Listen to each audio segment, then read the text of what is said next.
when you advertise, whether it's on Google or YouTube or Facebook or whatever, people are advertising for the people that are ready to buy right now. Now that's, in most cases, that's not going to be the whole market. And especially I'm talking about coaching, consulting, agency, accountant, that kind of offers stuff that it requires you, it's a high ticket service that requires you to build a certain level of trust before people are actually going to sign on the dotted line and transact with you. So you have to nurture people, right? And so you have to, sometimes you can condense the sequence. So there's somebody that really wants an accountant right now, for example. And so if you're an accountant, then you can put your ads in front of them and say, hey, I'm an accountant, here's why I'm the best, and click the link and, we'll talk. And that works, but for every person that is ready to buy right now, there's probably 50 people that are your ideal customer, but they're not exactly in the buying situation at this very moment. And so what you can do to get those people is there's two things you can do. One is the way that I normally do it, which is I run an ad to something that I give them for free. And so, hey, download this free ebook on how to do XYZ, how to save 50 grand a year on your taxes, whatever.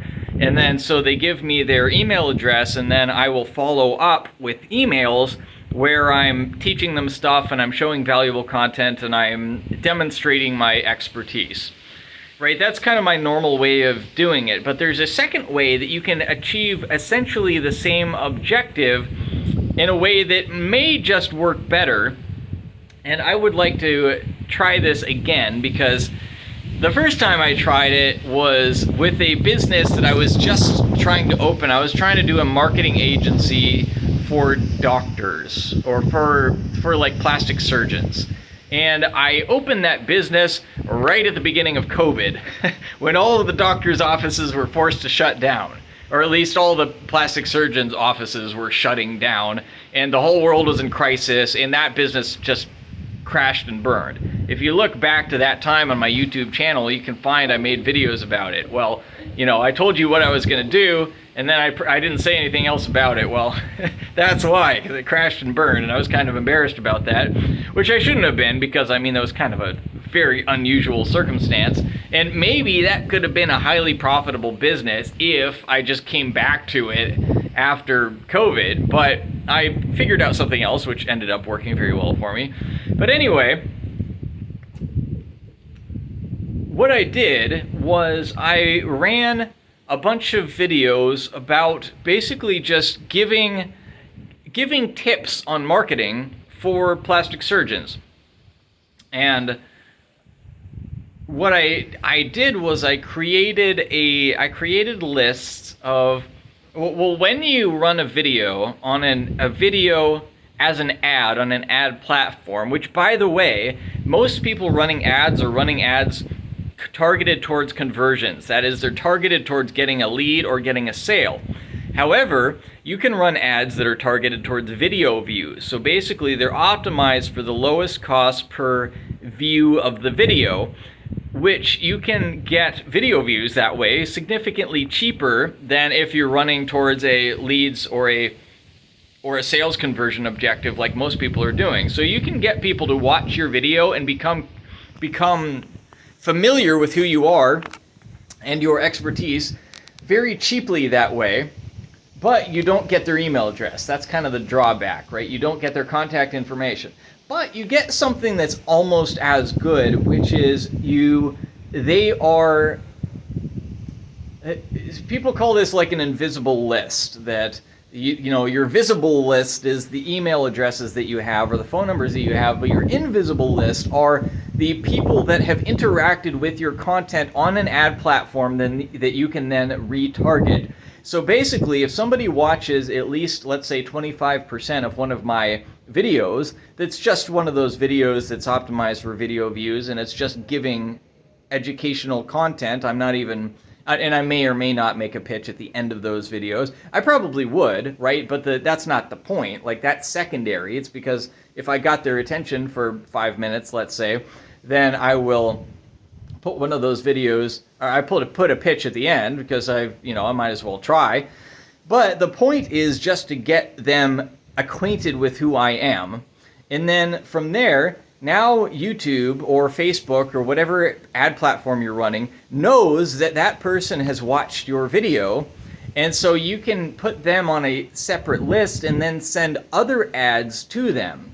So you can create a few different educational videos, and you can see, by the way, which ones resonate, by which ones get the best performance. And then you can have them all retargeting each other. So if somebody's seen one video, then they are retargeted with another video, and then eventually you have an ad that's an actual pitch.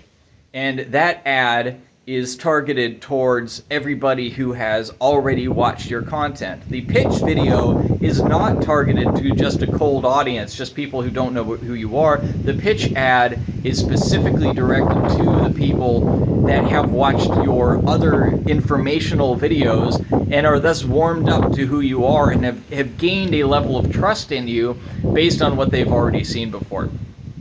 So I plan to give that a try. I don't know if I'm going to do that right away, but that is definitely on my list. And the reason, by the way, that I think that may be effective, especially with YouTube ads, is because what I'm doing right now for nurture, and by the way, when I say nurture, I mean once you get a lead, then you have to warm up that lead. You have to make that lead know who you are and trust you before they're willing to do business with you. And so the way that I normally do that is through emails. And so I send emails with valuable content, and it educates them and shows them the results they've gotten and that kind of thing. And while that works, I think this strategy might actually work better just because of the situation people are in. So I think of my target audience is entrepreneurs, as business owners.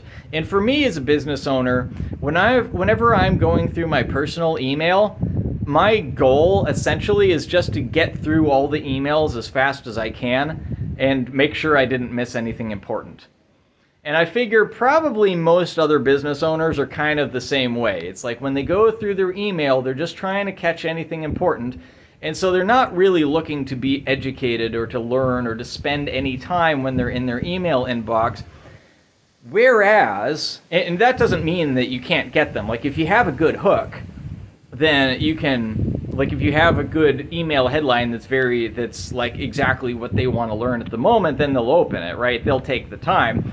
But it's kind of an uphill battle because people are not in that mode of thinking at the time that they're reading their email. But on the other hand, when they are watching YouTube, that's exactly the mode of thinking that they're in. They're going on YouTube because they want to learn something most of the time.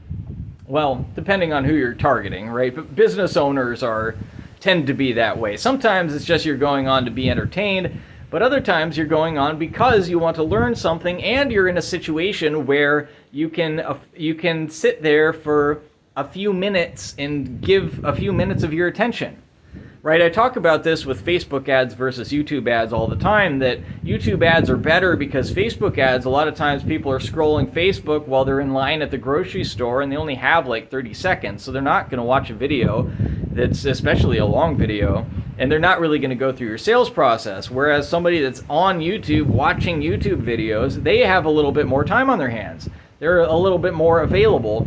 And so the same thing applies with email. People can be reading their emails while they're standing in line at the grocery store, just like when they're on Facebook. So my hypothesis is that the YouTube ads retargeting with valuable content in order to warm people up may just be a better form of nurturing an audience than the Facebook ads, and by the way, or than the emails rather. And by the way, another thing that you can add on top of that is that you can retarget the people who've opted in. So I get a lot of leads for my YouTube ads. Like I'm really good at getting people to opt in for my YouTube ads, but then after they've opted in, I still need to warm them up for them to end up becoming a client. And so what I can do is I can send back the information to the YouTube ads algorithm. I can send back the information of everybody who has opted in, put them into a custom audience list, and then run retargeting ads specifically to that customer audience list, which is with nurture content, which is content that is warming them up and making them understand a little bit more about who I am and what I'm about. And if I want to put a pitch on the end of those, my pitch is to go ahead and go to the next step of the sales funnel, whatever that is, book a call or whatever. So I think that's a pretty cool strategy. It is going to require a little bit of time and effort, so I don't know if I'm going to be able to do that right away, but I think it's got a lot of potential. So feel free to steal that idea, use it for your business, and I bet it'll work for you as well.